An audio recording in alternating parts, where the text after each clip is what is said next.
สบายดีพ่อแม่พี่น้องป้องปายเพื่อนสุกคนเนาะ FC ทางช่องหมอภูมิชาแนลเนาะวันนี้เนาะหมอภูมิก็สิมาตามแนวทางให้พี่น้องเนาะสำหรับหวยลาวเนาะของงวดวันที่25เนาะพี่น้องเนาะก็มาเบิ่งนำกันเลยเนาะพี่น้องสำหรับงวดวันที่25เนาะนี่เนาะให้เด่น25เนาะให้เด่น56แล้วก็ให้เด่น56เนาะ9นี่คือภูมิบ่ได้จับให้เนาะพี่น้องให้เด่น5กับ6บัดนี้เฮาก็มาเบิ่งผลมันออกนำกันเนาะพี่น้องเนาะเมื่อคืนนี่3ตัวเนาะชุด3ตัว741ล่าง57พี่น้องโอ้ยเสียดายเนาะพี่น้องเนาะเข้าแต่ตัวเด่นพี่น้องนี่เข้าแต่เด่นเนาะพี่น้องเนาะแต่ว่าบ่ภูมิเจาะบ่เข้าเนาะพี่น้องเนาะสำหรับตัวเด่นนี่ก็เข้าเนาะพี่น้องเนาะแต่ว่าเจาะบ่เข้าเนาะพี่น้องเนาะก็เสียดายเนาะพี่น้องสำหรับแนวทางลาวพัฒนาเฮาเนาะนี่ก็ถือว่าเสียดายเนาะพี่น้องเนาะเจาะบ่เข้า บ่ภูมิเสียดายอยู่พี่น้องเอ้ยที่บ่ภูมิเจาะบ่เข้าเนาะพี่น้องเนาะอะก็ไปตามกันต่อเนาะพี่น้องเนาะสำหรับแนวทางลาวพัฒนาเนาะของงวดวันที่28เมษายนเด้อพี่น้องเด้อบัดนี้ก็ตามกันต่อเลยพี่น้อง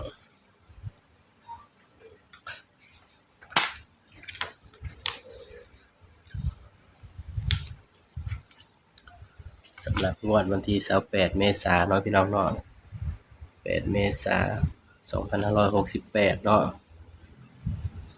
วันที่28เด้อพี่น้องเด้อบัดนี้สำหรับลาวพัฒนาเฮา868สำหรับเข้าแต่ตัวเด่นเนาะพี่น้องเนาะให้เด่น56เข้าแต่5สายรูดสายวิ่งก็คงสิปังอยู่ดอกพี่น้องถ้าเป็นไทยสายรูดสายวิ่งเนาะพี่น้องเนาะบางเทื่อบ่ภูมิเจาะให้มันก็บ่เข้าคือบ่ภูมิบอกนั่นแหละเนาะพี่น้องตัวเลขก็คือการคาดเดาเนาะพี่น้องเนาะมีเข้ามีหลุดแต่ว่าตัวเด่นนี่ก็เข้าดีพี่น้องแต่ว่าบ่ภูมิเจาะบ่เข้านี่แหละงวดก่อนเข้า81เนาะงวดนี้เข้าแต่ตัวเด่นก็เสียดายเนาะพี่น้อง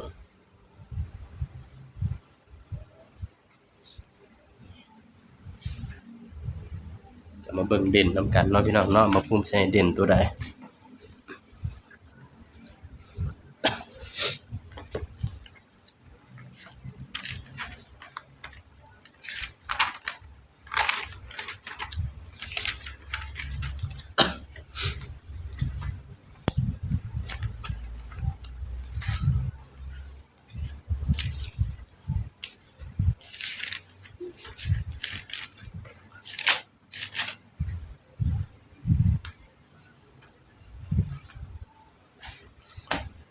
นี่พี่น้องถ้าสูตรเด่น3ตัวนี่เนาะนี่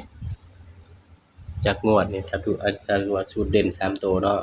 1 2 3 4 5 6 7 8 8งวดหลุดไปงวดเดียวพี่น้องนี่แต่ว่าเอาเด่น3ตัวนี่พี่น้องนี่8งวดหลุดไปงวดเดียวพี่น้อง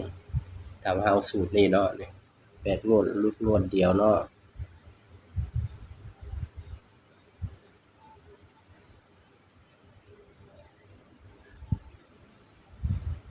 1เข้ามา1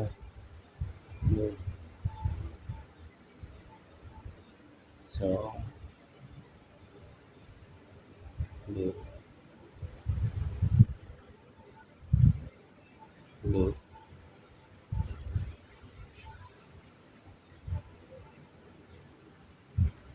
เข้าเข้า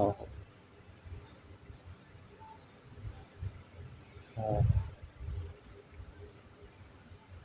เข้า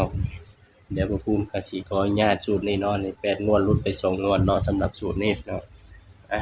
ก็มาตามกันต่อเลยพี่น้อง สำหรับตัวเด่นเนาะพี่น้องเนาะเด่นงวดวันที่28เนาะให้เด่นไปที่0ให้เด่น0กับ2เนาะพี่น้องเด้อให้เด่นไปที่2เนาะรอง0เนาะพี่น้องเนาะสำหรับลาวพัฒนาเฮาเนาะของงวดวันที่28เนาะพี่น้องเด่น0กับ2พี่น้องเด่น0กับ2เนาะพี่น้องเนาะ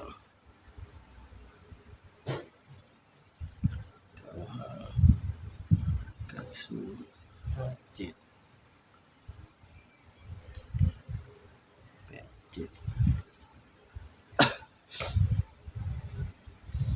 7บัดนี้ก็มาจับคู่นำกันพี่น้องบัดนี้ สำหรับตัวเด่นเนาะเราก็จับตัวเด่นก่อนเนาะพี่น้องเนาะเพราะมันเด่นที่สองมาจับคู่ร่วมกันเลยพี่น้องเดี๋ยวผมสิขออนุญาตเขียนให้มันจะงามๆหน่อยเนาะพี่น้อง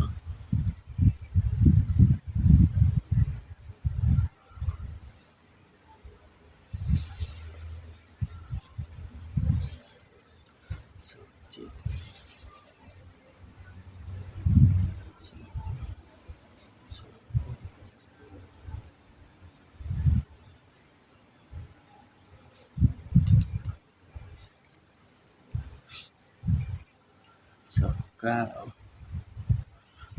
01 04 05 06 09เดี๋ยวเนาะพี่น้องสำหรับเด่นเนาะเนาะนี่ก็ให้เด่นไปที่สองเด้อพี่น้องเด้อเดี๋ยวบ่คุมจอให้เนาะสำหรับบ่คุมมักเนาะ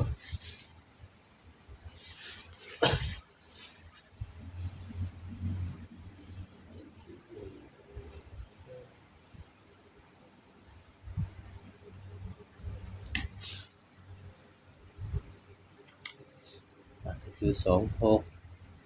25 29มาเบิ่งชุดกันนำกันพี่น้อง28กันกัน28กับ27เนาะพี่น้องเนาะในชุดกันเฮาแต่ว่า28นี่ก็มักคือกันเนาะพี่น้องเนาะบัดนี้ก็มาเบิ่งชุด3ตัวพี่น้องบัดนี้เนาะสำหรับชุด3ตัวเนาะพี่น้องเนาะ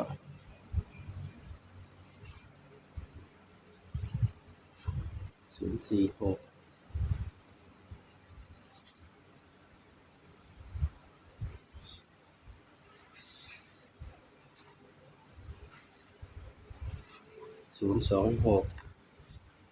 นี่เด้อพี่น้องสำหรับชุด3ตัวเนาะ